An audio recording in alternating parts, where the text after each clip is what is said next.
de falar primeiro, porque se eu for ficar por último, não vai sobrar tempo nenhum.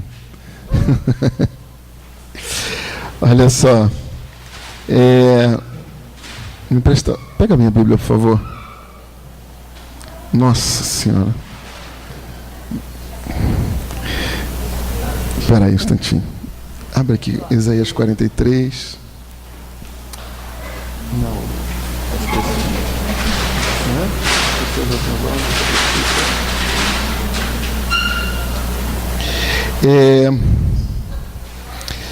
Então,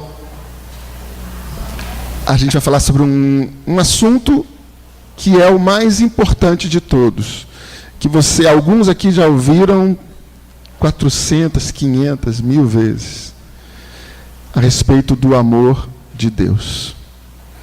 Quem aqui sabe que você é amado por Deus? Levante a sua mão. Você sabe. Você sabe disso? Agora eu vou perguntar aqui, quantos daqui vivem como alguém que é amado por Deus? Às vezes eu também, mas às vezes não. Médio. Porque entre saber que eu sou amado por Deus e viver, porque veja bem, se eu todos os dias da minha vida vivesse como alguém que é amado por Deus, não existiria nada que me deixasse triste. Ou melhor, triste tem momentos de tristeza, sim, mas não haveria nada que me tirasse o ânimo de viver. Nós precisamos do amor de Deus tanto quanto precisamos, ou mais do que precisamos, do pão que nós comemos. Infelizmente, quando nós olhamos para o nosso país, os governos só olham que o nosso povo precisa de pão para o estômago. Mas eu digo para vocês, o nosso povo precisa também de Deus nas suas vidas. E graças a Deus, eles têm, muitos têm, mas muitos não conhecem esse amor, não experimentaram esse amor. Então, esse retiro não vai ser feito de grandes palestristas, até porque eu estou aqui, então. Não vai ser. Esse retiro vai ser feito, do tamanho da tua sede do amor de Deus. Então, pega lá no livro de Isaías 43. E é importante a gente ler de novo, porque Deus ama você, não porque eu estou dizendo, mas porque Ele disse. E nós vemos isso. Aí você diz, eu não gosto do Deus do Antigo Testamento, é um Deus bravo, o Deus do Antigo Testamento. Não. Isaías 43. O Deus do Antigo Testamento é o mesmo Deus do Novo Testamento, só que compreendido de uma forma diferente. Quando eu sou criança, eu vejo os meus pais de uma forma diferente. Quando eu cresço, eu o conheço melhor. Então, na verdade, o Novo Testamento, Jesus vem revelar plenamente quem é o Pai, mas esse é o mesmo Deus do Antigo Testamento. E agora, eis o que diz o Senhor para você nesta manhã. Aquele que te criou, Jacó, e te formou, Israel, nada temas, pois eu te resgato. Então já começa isso por aí. Nada temas, eu te resgato. Eu hoje te resgato novamente. Eu te chamo pelo nome, és meu. Deus está dizendo, você é meu. Você quer ser meu? Ele te pergunta. A quem você pertence? Tinha uma música que se cantava, eu sou de todo mundo e não sou de ninguém, né?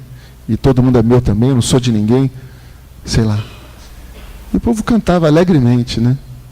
Mas resta saber a quem você pertence.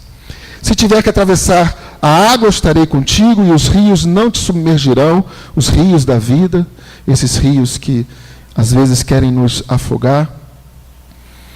Se caminhares pelo fogo, não te queimarás, e a chama não te consumirá, pois eu sou o Senhor teu Deus, o Santo de Israel, teu Salvador. Dou o Egito por teu resgate, Etiópia e Sabá em compensação, porque és precioso a meus olhos, porque eu te aprecio e te amo. Amém? um pouquinho os seus olhos e diz: Deus me ama profundamente, mais do que eu mesmo. Deus me ama. Deus me aceita do jeito que eu sou. Deus me defende. Deus me protege. Deus me sustenta. Deus me levanta. Deus me empurra. Deus me puxa. Deus me alimenta. Deus me ama de verdade. Amém. Trata-se disso. E, infelizmente, nós procuramos fazer coisas do arco da velha para provar que nós somos dignos de ser amados. E digo mais, a gente não quer provar tanto para os outros, a gente quer provar tanto para si mesmo. Então, quantas coisas se faz para tentar mendigar o amor das pessoas? Veja, eu estou aqui, eu valho a pena, eu sou importante. Mas Deus olha para você e diz: você é importante. Não há nada que você possa fazer, não são os teus títulos que vão fazer você merecer o amor de Deus. Não são as suas realizações, nem são as suas qualidades. Deus te ama porque Ele te ama. Porque nós aprendemos um amor diferente, um amor condicional. Se você for bom, eu te dou um elogio. Se você for bom, eu te dou... Se você merecer, você ganha o meu afeto. Nós fomos criados desta maneira. Muito bem, meu filho. Não que você não deva elogiar, não que você não deva brigar com o seu filho, sua filha, se fizer alguma... Mas se o seu amor não depende daquilo. E a pior coisa para alguém é crescer achando que o seu amor vai depender. Uma hora a gente ama, uma hora a gente não ama. Eu adoro essa afirmação. Eu tomo ela como uma base de um pai, de um grande jogador de beisebol americano. Um jogador americano de beisebol. Ele foi campeão, era campeão de tudo quanto é coisa. E certa vez um jornalista, naquela típica mentalidade, né, do mundo e americano, disse: poxa, você deve se orgulhar do seu filho, não é verdade? Porque ele ganhou tantos campeonatos, ele é o primeiro do ranking. Ele disse: é verdade, mas eu me orgulharia tanto dele quanto se ele fosse o pior jogador de beisebol do mundo. O jornalista saiu assim meio... Porque ali havia uma pessoa, um pai, que amava o seu filho, independente do sucesso que ele fosse. E eu quero dizer para você que Deus te ama, independente do sucesso que você pensa que tem na vida ou não tem. Porque às vezes a gente olha para si mesmo e a gente é que se arrasa. A gente é que faz o maior estrago na nossa vida. A gente faz comparações. Eu não sou tanto quanto fulano, não sou que nem Beltrano. E o diabo é mestre em te fazer sentir derrotado, em fazer comparações. Olha fulano de tal, olha o outro lá que conseguiu, olha o marido da fulana, olha o casamento do cicrano, olha o trabalho do Beltrano. E a gente vai comprando essa ideia. Mas para Deus você é único, irrepetível. Ele vê em você algo que só você tem. E você diz: eu não tenho qualidade nenhuma. Tem sim. Você tanto vale a pena que se só existisse você no mundo, Jesus morreria na cruz por você. Se só tivesse você no mundo. Deus te conhece pelo nome. Deus conhece a palma da tua mão. Ninguém é igual a ninguém. Tanto que você tem agora uns exames, né? Uns testes, né? Eu, por exemplo, agora cadastrei lá no banco a palma da minha mão. Não é? O Bradesco tem esse. Estou falando propaganda do Bradesco, não. Mas tem um negócio lá que eu boto a minha palma da mão que não tem jeito. Não tem ninguém neste mundo que tenha a palma da minha mão. E eis que o seu nome está gravado na palma da mão de Deus. Por que você... Eu não sei, eu não sou dessa época, eu não sou muito daquela coisa muito romântica. Eu gostaria até de ser um pouco mais. As esposas reclamam dos homens que não são muito românticos, né? Mas, diz...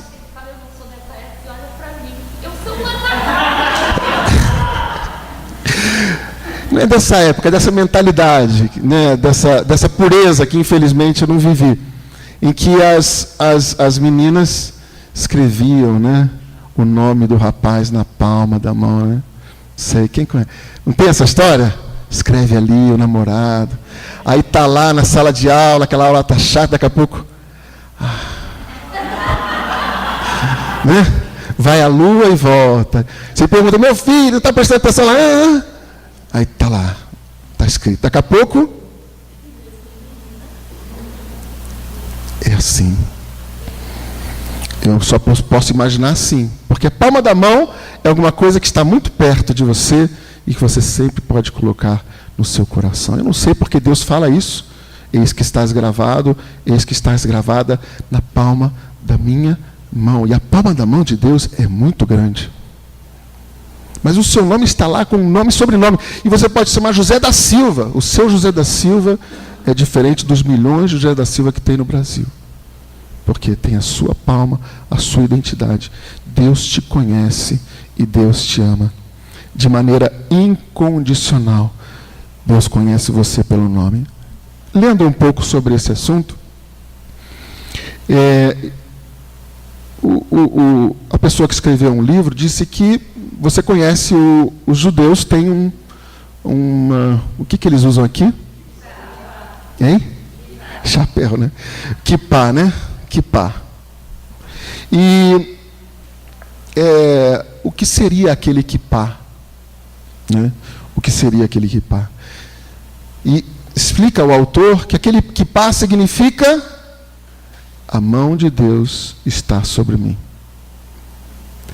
A sua mão me protege. A sua mão está sobre mim. Amém? Bota a mão na sua cabeça. Você quer fazer isso? Né? Pode fazer isso.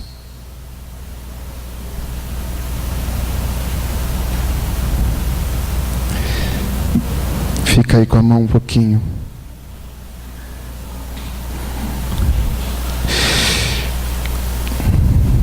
É a mão de Deus que está sobre você. E eu peço ao Pai, amado, em nome de Jesus, que utilize a sua própria mão para te dizer: a mão de Deus está sobre você para te abençoar. A mão de Deus está sobre você para te dizer: não te aflijas tanto. Não te preocupes tanto. Não te angusties tanto. A minha mão está sobre você. E você vai dizer com a sua própria boca para o seu complexo, para a sua enfermidade, para o seu problema. Vai dizer o nome dele e dizer para ele: medo, depressão, inimigo, câncer, álcool, existe alguém que cuida de mim e me defende e me protege. Diga isso mesmo que seja baixinho. Ou diga o seu próprio nome: Eduardo, existe alguém que cuida de mim, que me defende e me protege, que é o Senhor. Amém? Então, é basicamente isso que eu queria dizer. Deixa eu ver se tem uma frase do Evangelho no Tiande, diz: o Criador não é uma potência anônima e longínqua. O Evangelho no Tiande diz: ele é Pai. Eu detesto quando você ouve aqui no seu ambiente de trabalho alguém que diz: Deus é energia. Eu falei assim: amigo, então bota o dedo ali na tomada e sente a energia ali do... Deus não é energia. Deus é Pai. E Deus é um Pai que ama. E Deus demonstra o seu amor. Ele não apenas amou com palavras: eu te amo, falar te amo é tão fácil, né? Hoje em dia se fala eu te amo, é tão fácil. Mas Ele te ama mostrando. Para encerrar, né? Senão vai ter problema em casa. Eu fico impressionado com essa história. Quem me conhece sabe que volta e meia eu conto essa história. Porque para mim o homem que eu mais admiro, talvez, nesses últimos anos, talvez até, não sei, nessa década. A década está curta, né? Nos últimos 10, 13 anos, sei lá. É um homem que eu não conheço. É um trabalhador da construção civil, portanto, alguém que não é o engenheiro, é o cara que constrói lá. Em que chega numa estação de metrô de Nova York, com as suas 2 filhas, e de repente se depara com um homem que tem um ataque epilético e acaba por cair entre os trilhos do metrô. E este homem, com as 2 filhas, vê que o trem do metrô está chegando. Parece até história de filme, né? Se não fosse verdade, na verdade. E ao ver o trem se aproximando e o rapaz tendo o ataque epilético entre os trilhos, ele solta a mão das 2 filhas, pula entre o trilho e se deita sobre o rapaz que está tendo o ataque epilético. Se deita sobre ele. E depois o trem do metrô passa, né? E nenhum dos 2 morre. Na verdade, a boina, estava um dia muito frio, a boina dele, o boné, não a boné, aquele que tem um pompom aqui em cima, depois vem que está sujo de graxa, tão perto passou. Você entendeu o que ele fez, né? Eu fico muito impressionado com esse homem que eu não conheço. Sei que depois deu entrevistas e depois foi esquecido. Mas eu penso que se eu pudesse comparar o amor de Deus ao gesto de alguém que eu pudesse imaginar, eu compararia a este homem. Que deixando o seu conforto, que deixando suas filhas legítimas, vai para salvar uma pessoa que ele nem conhece, que nunca lhe fez nada na vida, que nunca lhe fez um favor, que ele nem sabe se valia a pena salvá-lo, mas na cabeça dele valia. E assim que Deus nos amou, se despojando de si mesmo, da sua majestade, para se tornar homem, para sofrer por mim e por você numa cruz. Amém.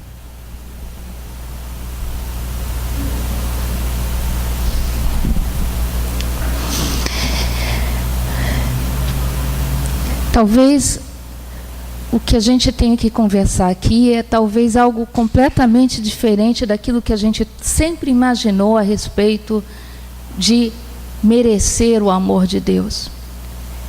Quem aqui nunca pensou assim: puxa vida, mas todo mundo diz que Deus é tão bom e eu não consigo ser fiel a esse Deus como devia. Eu não consigo amar a esse Deus como devia.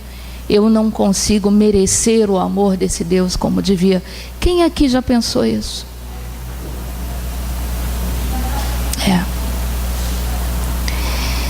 Eu vou te dizer o que tem de errado, que você não está conseguindo. É que quando a gente descobre esse Deus tão bom, a gente tenta amar a esse Deus da mesma forma que a gente ama as pessoas que nos cercam. E sabe como é que a gente ama as pessoas do nosso redor? A gente ama comprando o amor delas. É a forma que a gente aprendeu a amar. A gente aprendeu a amar pensando, para a pessoa gostar de mim, eu tenho que ser como ela gostaria que eu fosse. Então você vai usar a roupa da cor que a pessoa gosta, você vai falar alto ou falar baixo do jeito que a pessoa gosta, você vai ver o tipo de filme que a pessoa gosta, você vai procurar agir como a pessoa gosta, fazer a comida que a pessoa gosta. Nós somos acostumados assim. Se eu não agradar o outro, ele não vai gostar de mim. E por isso a gente muitas vezes abre mão de quem a gente é, para poder ser quem a gente acha que precisa ser para o outro gostar de nós. Não funciona com Deus. Porque a única coisa que nos faz amar Deus é perceber que Ele não precisa de nada disso para nos amar de volta. São João diz: amamos porque Deus nos amou primeiro. Enquanto você viver a sua vida tentando pensar em coisas que você precisa ser, fazer ou dizer para agradar a Deus, você não vai mudar nunca. Sabe aquele pecado que você não consiga vencer? Não vai mudar. Sabe aquele vício que você não consegue dominar? Não vai mudar. Porque o segredo da sua relação com Deus não é você ser quem Deus quer que você seja. Você está enganado. Amamos porque Deus nos amou primeiro. O segredo é você realizar: não importa quem eu seja, Deus me ama. Não importa o que eu faça, não tenho poder de apagar o amor de Deus por mim. Porque esta é a verdade. Você muda de vida quando você se deixa inundar pelo amor de Deus. E não o contrário. Não tem como você comprar o amor de Deus. Ele te é dado de graça. E muitas vezes nós construímos barreiras entre nós e Deus, porque a gente tenta agir com Deus como a gente age com as outras pessoas. Então, em vez de deixar Deus nos inundar com o amor dele, a gente coloca a barreira: não, eu ainda não mereço isso, eu ainda não mereço Deus, eu ainda não posso receber Deus plenamente na minha vida. Não funciona assim. Sabe o que quer dizer você estar gravado na palma da mão, que Eduardo falou ainda agora? Significa que Deus sabe quem você é. Ele não te ama porque você é bom, mas porque Ele é bom. Ele não te ama porque você merece ser amado, mas Ele te ama porque Ele é o amor. O dia que Deus parar de te amar, Ele para de existir. Porque a essência de ser Deus é ser amor. E é impossível Deus deixar de te amar. Não tem nada que você possa fazer que tenha o poder de apagar o amor que Deus tem por nós. Lembra do nome do namorado que as meninas escreviam na mão? Eu nunca escrevi não, viu, meu bem? Mas sabe qual é o problema de você escrever o nome do seu amado com caneta Bic na palma da sua mão? Quando você tomar banho, sai.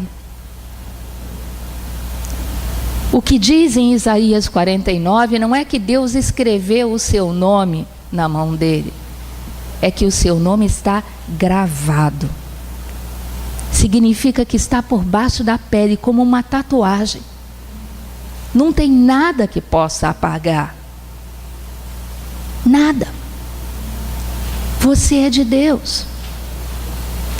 Porque das milhões de pessoas que Deus podia ter gerado no seu lugar, quando você foi criado no seio da sua mãe, Deus sonhou especificamente você e ninguém mais. Então você não é um ser anônimo para Deus. Você é alguém que Ele conhece. Você é alguém que Ele ama com predileção. E não tem nada que possa apagar isso. Então não se pergunte: será que eu estou merecendo o amor de Deus? Porque a resposta vai ser sempre não. E aí a gente sempre vai manter a distância, porque a gente vê Deus alguém tão grande que a gente não é digno de tocar. Mas pergunte-se: será que eu estou deixando esse Deus me amar como Ele quer? Será que eu estou deixando Ele me abraçar como Ele quer? Me consolar como Ele quer? Me seduzir como Ele quer? Tomar o meu coração como Ele quer? Será que eu estou deixando esse Deus me mostrar quem eu sou para Ele? Ao invés de tentar adivinhar quem Ele quer que eu seja para me moldar? Você não é um ser acaso. Se Deus te quisesse diferente, Ele teria te feito diferente. Se Deus te quiser diferente, Ele nesse momento pode te destruir como um vaso e te fazer de novo, diz Isaías, como barro nas mãos de um oleiro. Então para de tentar comprar o amor de Deus e tenta desenvolver um relacionamento com Deus. Porque o segredo de ser o santo que você quer ser é deixar esse Deus que te ama, mesmo quando você não é santo, falar pessoalmente ao seu coração. Não é o que a Vânia ou o Eduardo te falam desse Deus que vai mudar o seu coração. É o que você deixar esse Deus pessoalmente se aproximar de você para dizer. Porque Deus tem que ser uma experiência pessoal. Por mais que eu tenha fé, eu não posso forçar os meus filhos a terem fé. Porque se eles não tiverem um encontro pessoal, individual com Deus, não funciona. A fé não é contagiante. A fé não é hereditária. A fé é uma opção de vida. Em Apocalipse 3, Jesus diz: eu estou à porta e bato. Mas desculpa, ao contrário do que você pensa, Ele não está à porta de uma igreja para bater. Ele não faz uma entrada coletiva. A porta onde Jesus bate é aquela que só você pode abrir, porque é a porta do teu coração. Jesus não veio salvar a humanidade, Ele veio salvar especificamente você. Você não é um numa multidão para Deus, você é alguém insubstituível. É isso que significa conhecer pelo nome. Você saber quem a pessoa é. Você saber como chamá-la. Você saber como defini-la. Sabe quando você quer falar a respeito de uma outra pessoa e diz: você se lembra de fulano? Ele é assim, assim, assim, mas eu não me lembro o nome dele. Lembra? O que você transmite para a pessoa quando você fala isso? Você não tem intimidade com aquela pessoa. Você nem conhece o nome dela. Ela é alguém que você só olha a superfície. Você só vê aquilo que está na aparência. Não é assim que Deus te conhece. Deus sabe exatamente quem você é. Eu amo de paixão uma passagem do Evangelho de São João, que conta o encontro de Jesus ressuscitado com Pedro naquela barca. Conhece essa passagem? Conhece? Eles passaram a noite pescando e não encontraram nada. E Jesus manda então, aparece numa praia e manda que eles joguem a rede do outro lado do barco. E aí eles pegam tantos peixes que o peso quase que afunda a barca. E Pedro diz: é o Senhor. E se atira nu no mar e nada para Jesus. E ele começa a conversar com Jesus. E Jesus pergunta assim para ele: Simão, filho de João, você me ama mais do que estes? Eu amo essa passagem, porque ela é tão cheia de mensagens escondidas que a gente não percebe. Em primeiro lugar, Simão já não era mais Simão. Jesus não chamava Simão de Simão desde que ele havia dito para ele: tu és Pedro, e sobre esta pedra eu edificarei a minha igreja. Mas nesse momento Jesus não chama Pedro de Pedro. Ele chama Pedro de Simão, filho de João. É como se ele dissesse: eu não estou olhando para quem você é hoje, mas eu conheço a sua história, o seu passado. Eu sei tudo que você foi, que você fez, que você disse, que não deveria ter feito, nem dito, nem sido. Mas ainda assim eu venho ao teu encontro. E te pergunto: você me ama mais do que estes? Gente, é tão fácil para Pedro responder essa primeira vez. Tão fácil. Qualquer um de nós que está aqui, ao invés de estar num bloco de carnaval, responderia tão rapidamente como Pedro. É claro que eu amo a Deus mais do que aqueles que não estão aqui. É claro que eu amo a Deus mais do que aqueles que estão pecando neste momento, ao invés de estar aqui tentando ser bom. É tão fácil, né? Quando a gente compara o amor que a gente tem por Deus com o amor que tantos que não têm amor por Deus têm por Ele. Fica cômodo, fica rápido. Então Pedro diz: Senhor, tu sabes que eu te amo. E Jesus diz para ele: então apacenta os meus cordeiros. Mas Jesus se volta para ele e pergunta de novo: Simão, filho de João, você me ama? Dessa segunda vez, Jesus não diz: você me ama mais do que os outros. Você não pode olhar para fora para responder dessa segunda vez. Você tem que olhar para você. O seu comportamento, as suas atividades, os seus pensamentos, o que você faz, tem demonstrado que você ama a Deus? Pedro demora um pouquinho mais. Mas ele talvez responda: eu não sou perfeito, mas eu tenho tentado amar a Deus com as minhas imitações, com as minhas fraquezas, com os meus pecados. Mas sim, eu abandonei minha rede rasgada, eu abandonei minha vida passada para caminhar com esse Deus. Eu amo esse Deus. E então ele responde para Jesus: Senhor, eu te amo. E vejam, a resposta que Jesus dá para ele é a mesma que ele deu quando ele respondeu a primeira vez: então apacenta os meus cordeiros. Mas Jesus não se contenta em perguntar duas vezes.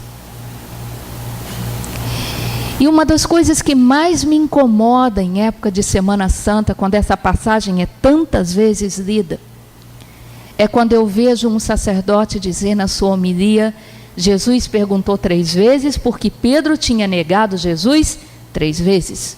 Como se Jesus precisasse se vingar de Pedro. Como se Jesus precisasse que Pedro devolvesse para ele, compensasse o pecado que ele fez.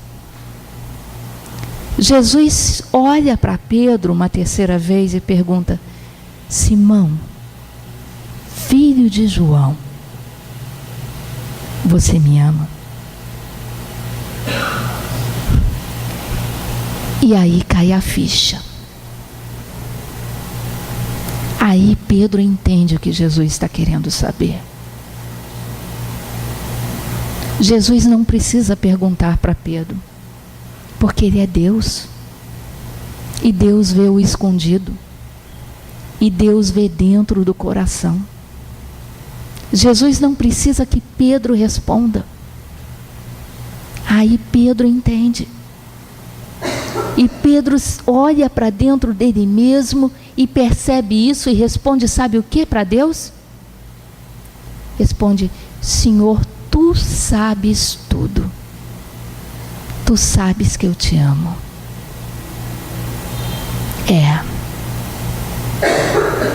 Meus irmãos, Jesus sabe que vocês os amam. Por isso vocês estão aqui. Ele sabe disso. Talvez quem ainda não saiba é você. Tal como Pedro ainda não tinha percebido que ele era apaixonado por Jesus. A única coisa que faz você mudar de vida é você deixar esse Deus te amar. Porque a única coisa que é capaz de conquistar o seu amor para esse Deus é essa consciência de que enquanto todo mundo te cobra tantas coisas para você receber amor deles, esse Deus te ama de graça. Só quando você percebe que esse amor desse Deus é único, inigualável, gratuito, é que você começa a se dar liberdade para amar Ele de volta. Então hoje Jesus está querendo perguntar para você, Bia, Carlos, Nete, Ana, Regina, Maria, você me ama? Não responda na superfície. Tenha coragem de olhar dentro do seu coração nesse momento. E esse Deus que não precisa saber da resposta, porque Ele já sabe. Ele quer que você saiba a resposta para essa pergunta nesse momento. Você ama Deus?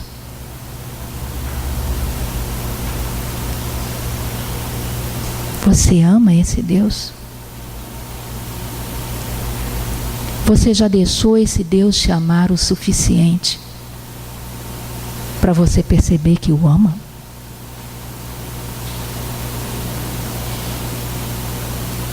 Vamos fechar os nossos olhos um minutinho.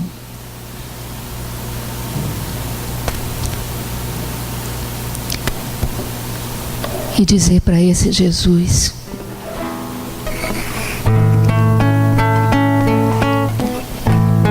Tu conheces o meu coração, Senhor. Conheces tantas vezes que eu tentei mudar e me vi cometendo o mesmo pecado de sempre. Que eu cheguei até a acreditar que esse meu pecado pudesse apagar o seu amor por mim. Que eu cheguei a acreditar que não valia a pena insistir, porque eu nunca seria capaz de mudar. Mas isso é uma mentira, Senhor. E por isso eu quero agora abrir o meu coração. Eu que tenho tanto medo de olhar para mim mesmo, com medo daquilo que eu vou descobrir a meu respeito, com medo de enxergar só coisas ruins e que não valem a pena. Eu quero perceber que ao me recusar a olhar para mim, Senhor, eu estou na verdade me recusando a perceber a verdade que me liberta. Eu tenho um Deus que me ama. E eu consigo amar esse Deus de volta. Não porque eu mereça esse Deus, mas porque Ele me ama demais para eu não dar uma chance para Ele na minha vida. Ele me ama demais para eu não conseguir tentar viver a vida em abundância que Ele veio conquistar para mim. Olhando nos teus olhos agora, Jesus, você que me conhece por inteiro, que conhece a minha história, os meus vícios, os meus pecados, eu quero te dizer, Senhor, eu não te amo tanto quanto você merece, mas eu te amo com tudo que eu sou capaz de te amar. Toma esse pouco, Jesus. ensinar a amar mais. Amar mais profundamente. Amar mais constantemente. Amar mais incondicionalmente. Porque tal como você me ama, Senhor, eu também quero amar você. Sei que não vou conseguir isso hoje ou amanhã, Senhor. Mas tal como você não desiste de mim, eu também não quero desistir de mim. Eu sei que eu posso ser melhor do que tenho sido, mais capaz de amar e de perdoar, de aceitar as pessoas do que tenho podido. Mas eu não quero mais, Senhor, ficar pensando que eu preciso me tornar perfeito para você começar a me amar. Eu hoje quero te amar, Senhor, do jeito que eu sou capaz, do jeito que eu consigo.